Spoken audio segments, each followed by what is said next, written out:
এলেমের মূল কিতাব কি? বুখারী শরীফ কি এলেমের মূল কিতাব? কথা বলেন না কেন? কোন সাহাবী বুখারী শরীফ দেখছে না? বলে তিনজনে, বাকিরা কি কয়? আবু বকর, ওমর, উসমান, আলী কি বুখারী দেখছে? কোন সাহাবী দেখছে? বুখারীর মায়ের জন্ম হয়েছে, দেখবে কোথেকে? ইমাম বুখারীর মার বিয়েও তো হয়নি।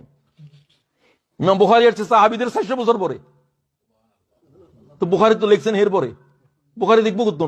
বুখারীর মায়ের বাপের দাদার বিয়েও তো হয়নি। আসল কিতাব কি? কি জাতের উম্মতের জাহেল? বলে আমরা আহলে হাদিস। আহলে হাদিস কি জিনিস? আহলে হাদিস কি?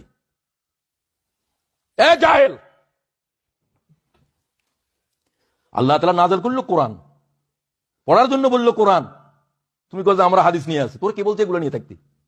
ওগুলো হচ্ছে কোরআন শরীফ, এটা বুঝার নোট, মূল কিতাব ন। মূল কিতাব কি? হাযা কিতাব মুসাদ্দিকুন লিসানান আরাবিয়্যা। হাযা আল্লাহর কিতাব, এটাই, আর কোনো কিতাব নাই। সুবহানাল্লাহ কও। এর সামনে কোনো কিতাব খুলতে পারবি না, ইনজিল খুলতে পারবি না, তাওরাত খুলতে পারবি না কোরআন শরীফের সামনে। কি বুখারী শরীফ আর কি তিরমিজি শরীফ? কিসের নিয়ে পাড়াপাড়ি করো? সমস্ত হাদিসের দরিয়ার ভিতরে যত এলেম আছে সব কোরআন শরীফের এক আয়াতের বরাবর নাই। সুবহানাল্লাহ। তুমি কি জানো পয়গম্বর বেগুলাকে